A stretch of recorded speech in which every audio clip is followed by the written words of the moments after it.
This morning's readings teach us to live courageously and joyfully our faith and to speak it. The gospel passage comes from a section of the Gospel of John called the Last Supper Discourses. It's a good 4 chapters of Jesus speaking to the apostles on the night before the crucifixion. What he's doing is preparing them for a drastic change in the status quo of their lives. Now, most of us don't like change because change requires us to adapt. And to adapt, we need new skills and new strategies. It's scary because we're going into a situation that we may or may not be prepared for. We want and need reassurance, and that's what Jesus is doing in these discourses. He's telling the apostles that things are about to change and what to expect. But in this particular passage today, Jesus lets them know that he will not leave them orphaned. He will ask the Father to send another advocate, a comforter that will be with them always. Now, in retrospect, we know that Jesus is talking about the Holy Spirit, the third person of the Holy Trinity, the same Holy Spirit that dwells with us today. Jesus tells them that the Holy Spirit will dwell within them as he dwells within them. Now, I can't imagine that the apostles grasped everything that Jesus was saying to them on that night, and only later would they come to really understand the meaning of what Jesus was saying. They probably got the message that things were about to change, and having been around Jesus for a period of time, they were probably more accustomed to change than we are. But at the core of Jesus' message is that change is coming, but it's not the end. It's the beginning of something new.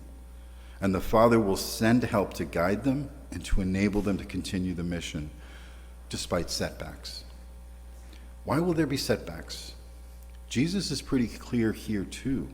He says that the Spirit of truth, whom the world cannot accept, because it neither sees nor hears him. What do people do when they don't accept truth? They don't just reject it, they try to silence it. Now, throughout the Gospel of John, John divides people up into 2 groups. Those who believe the truth, that Jesus is the Son of God, that he is the Messiah, the Christ, and those that do not.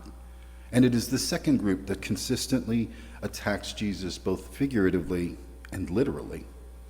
So although the apostles have experienced some resistance during the ministry of Jesus, Jesus is preparing them for what's to come, which will be far more than they have experienced. Remember that Jesus is telling them this on the night before the crucifixion. It is the last night for the apostles before everything changes.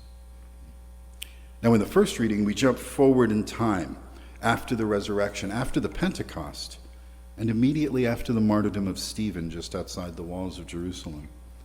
In the verses leading up to the passage that we read today, Luke tells us that a severe persecution had broken out in Jerusalem, and everyone had scattered. And those that were scattered went about preaching the good news. Keep that content in mind, because Philip had just seen a friend stoned for preaching the gospel when he set off for Samaria. Philip's testimony in Samaria is an act of courage and an act of hope. He had no way of knowing how the Samaritans would react, and given the history between the Samaritans and the Jews, the odds probably weren't in his favor. But he went and preached the truth. And the Samaritans heard the word and believed and were baptized. Philip preached and spoke despite the risk. The second reading again skips forward in time, and now Peter is writing to the Christian communities in Asia Minor. The people there are addressing and experiencing persecution. In fact, he dedicates most of the letter to providing advice to Christians living in a hostile world and advice for Christians being persecuted. It's important, again, to keep in mind the context of the passage. The recipients of the letter are not in a good place. They're being marginalized and ridiculed, probably by their own neighbors in the community. And Peter acknowledges this injustice, what that's being done to them, but he tells them, always be ready to give explanation to anyone who asks you for the reason for your hope. Given the situation in Asia Minor, it's an ominous piece of advice, because asking them to give the statement ready when they're called to give it it's probably not going to be called under pleasant circumstances. He calls out being maligned and defamed. Now, in the first century, we know that Christians weren't exactly popular, yet their numbers grew and grew. It certainly wasn't power and wealth. They surrendered both. They lived the faith, and their attitudes, even in adversity, drew people towards them. 20 centuries later, we find ourselves in a similar circumstance as the people of Asia Minor, living in a world hostile to Christians, hostile to the truth. So Peter's direction to the communities of Asia Minor apply to us. As Catholics, we are called to have an explanation for the reason of our hope ready. Not just when we're maligned and defamed, but when we have been asked for the reason why we are hopeful. Our Protestant brothers and sisters call this a witness statement. It's usually a short, simple statement that explains why they believe. The thing about the witness is that it's personal, just as our relationship with Jesus is personal. It's the answer to the question, why do I believe? Now, Peter doesn't suggest that we explain our faith or engage in debate. Just give the explanation for our hope.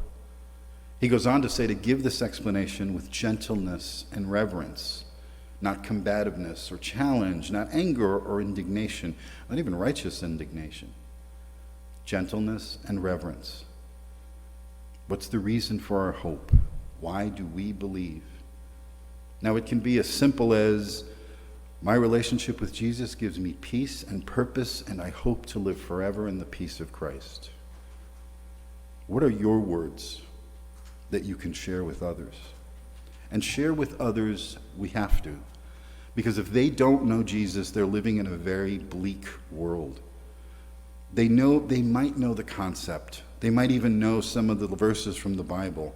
But knowing about Jesus is different than knowing Jesus. We need to be the ones that share our personal experience with Jesus and how our lives are radically transformed by being in a good relationship with God. Because they may not have had that experience or even understand that it's a possibility for them. Now, when I was a kid, I remember people saying all the time that things were as countless as the stars. And I knew that that meant a lot. But to me, it was a very weird phrase, because when I looked up, I could easily count the stars at night. No trouble about it. There wasn't all that many of them. I knew the expression. I knew what it meant. But my experience did not live up to the hype. I started school, and very shortly thereafter, I went to get my first pair of glasses. I vividly remember walking out of the optometrist's office and feeling like I had telescopes strapped onto my face. I felt like I had supervision. And then I looked up and realized that there were way more stars than I had ever seen. Now, as a child, I didn't spend a lot of time contemplating this, but the memory of that moment, of seeing the stars for the first time, stayed with me. The fact is, the people that we share our explanation for hope don't see the world the way we see the world, which goes to how we conduct ourselves, gentleness and reverence. And by describing what we see and experience as being a disciple of Christ, we let them know that it's there for them too. We need to live the reason for the hope, and the hope is not a dour emotion. It's a joyful one, even in the face of adversity. Pope Benedict says, Christian life lived in fullness speaks without words. We need men and women whose lives are eloquent, and who now know how to proclaim the gospel with clarity and courage, with transparency of action, and with joyful passion of charity. So let's spend some time this week in prayer and try to put words to our relationship with Christ and what it means to us personally. And when we've got a working version of our very own witness statement, try it out on someone that you think needs a reason to hope.